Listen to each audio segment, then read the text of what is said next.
Oliver here with another edition of What's Appening Wednesday.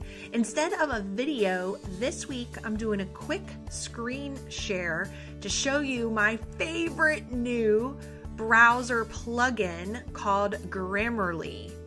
I do a lot of online writing and I am always concerned about proofing it properly, and your browser will do some basic spell check kind of functionality.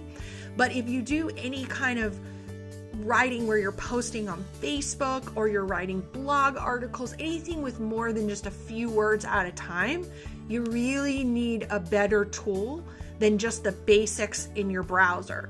So I stumbled upon recently this tool called Grammarly. And it's very simple. You see what it does right here. Your writing at its best. Grammarly makes sure everything you type is clear, effective, and mistake-free. And I love this thing. So not only does it proof for spelling mistakes, but it also does a lot more than just your basics. So it will tell you you're overusing a word. It will change effective to effective. It will catch apostrophes and punctuation. So it's really cool. You can add it as a plugin to your browser.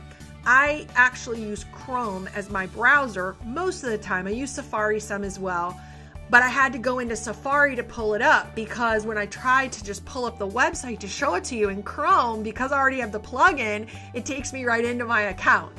So I'm showing it to you in Safari as if I've never used it. So here's like a little sample. It shows you as you scroll down what it does. So here it's telling you 8-year-old needs hyphens. Duh, oh yeah. So it's catching all kinds of stuff in your writing.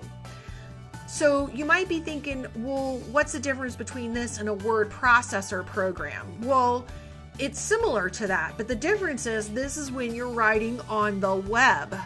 So if you're composing a blog in WordPress, you don't have the benefit of full proofing that this tool would give you that a word processor would give you. So a lot of you, what you end up doing is you compose in your word processor like Word, then you copy paste over to the web. But the problem with that is your word processor contains all kinds of macros and junk code that when you go to paste into your web, say a WordPress blog article or a LinkedIn post or whatever, it's got a ton of stuff in that throws off the formatting and looks terrible on a web browser.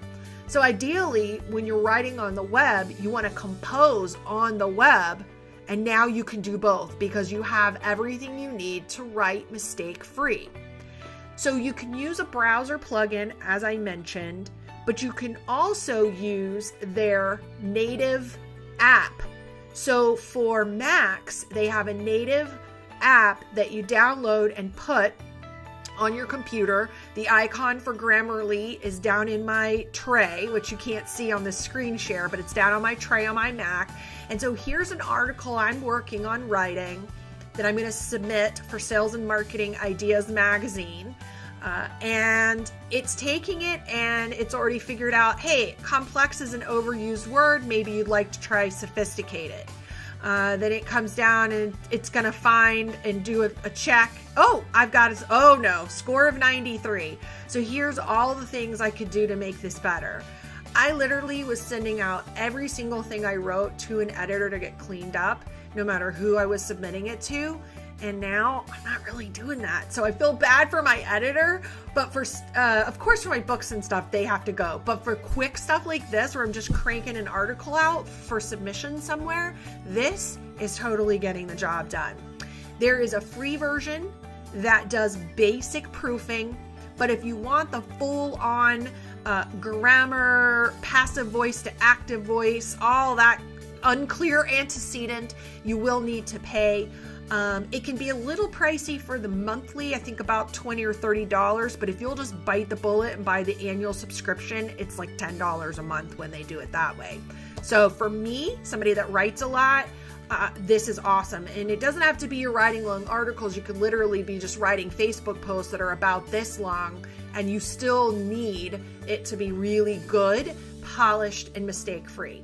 So that's my What's Appening Wednesday for this week. I hope this has helped you. I'll be back next week with my shiny face to give you some other tool to help you make your business more efficient, more organized, and more professional. Thanks, guys. I'll talk to you soon.